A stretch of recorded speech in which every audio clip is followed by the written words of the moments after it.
Welcome aboard, ladies and gentlemen. Please make sure your seatbelt is fastened by inserting the metal tip into the buckle and adjusting the strap so it's low and tight across your seat. To release the belt, lift the top of the buckle. For your safety, remain seated with your seatbelt securely fastened any time the seatbelt sign is lit. And please keep your seatbelt on whenever you are seated, in case we experience unexpected turbulence. Please bring your seat to its full upright position and make sure that all carry-on items are properly stowed. Now that everything else on the plane is secured, have you thought about the child on your lap? In the event of turbulence or other emergency, your baby could substantially shift during flight. In fact, he or she may hit the ceiling or be thrown several rows away from your seat due to your failure to provide a proper seat restraint system. Well, folks, that concludes our safety demonstration. At this time, we'd like to invite you to sit back, relax, and enjoy the flight. Most parents drive to the airport with their child in the child safety seat, and the laws of physics don't change when you get on an airplane. So why wouldn't you want your child to have the same level of protection on the airplane that they had in the car? We've investigated accidents where the board concluded that the reason the children survived the accident was because they were in a child safety seat. Many parents think that they can hold their child on their lap, but we've been looking at this issue since the 1970s, and we know that children who are on a lap are at much greater risk during turbulence or an accident. That's why we have made a number of recommendations. We want the children to be off their parents' laps, into a seat, and properly restrained. The FAA recommends that children travel in child restraint systems, but they don't require it. We know that parents want to do the right thing for their children. That's why we've made the recommendations to ask the FAA to require it. You never know what's going to happen, and you want your baby to get the best protection they can. You protect him in every other way. Why does it become less important to protect him on an airplane? I've been in the aviation safety business for over 40 years, and I've interviewed parents while I've been at the safety board who've had lap children in an accident. The most devastating interview I ever did was of a mother who said, they told me I could hold my daughter on my lap, and when the accident happened, I couldn't hold her.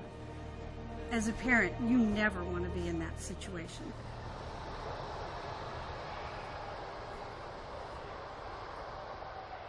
In 1/2 mile, turn left on West Maple Street. Recalculating. The child under 4 feet, 9 inches located behind you should be sitting in a booster seat, as she is not tall enough to benefit from the adult lap and shoulder belt. Also, your car seat is unstable. It appears that you did not take the time to have it checked at a fitting station. Both of your kids are now at increased risk for injury in the event of a crash. When possible, make a U-turn and head to the nearest shopping center to purchase a booster seat for your child. Recalculating.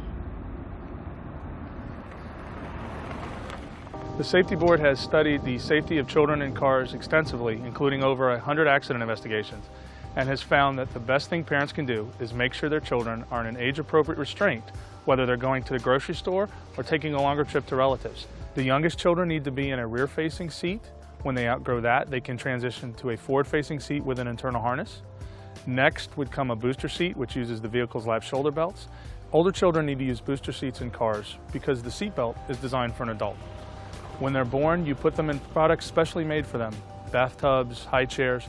That doesn't stop just because they're a little older, until they fit the seatbelt in the car, which happens when they can sit all the way back, their knees bend at the right place, the seatbelt hits them on the hips and the chest correctly, and they can stay that way for the whole ride. They need to be in a booster seat. I know it can be confusing, I know there are a lot of options, but there are resources available to help you and your community if you need the help. As an investigator, I've seen cases where children were ejected and seriously injured or killed because they were not in an age-appropriate restraint. And as a father of 4, that hits very close to the heart for me. One mistake, not even a mistake on your part, somebody else driving on the road, somebody you don't know, 1 second, and the consequences last forever. These tragedies, these outcomes, you can prevent them by doing something as simple as getting a car seat, making sure it's installed right, and making sure your child uses it every trip. The hardest part of my job is talking to families after there's been an accident and interview them, and they want to know why, they want to know what they could have done differently or what else they could have changed to prevent this horrible outcome. And I think by helping parents realize that keeping their kids safe in the car, as safe as they can be in the proper restraints, that conversation will never have to take place. I won't have to go to them after an accident and look at them and have them ask me why.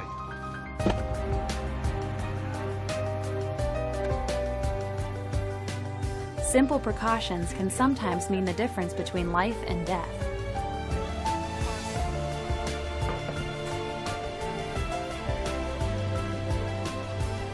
Shouldn't your child be just as protected as you are?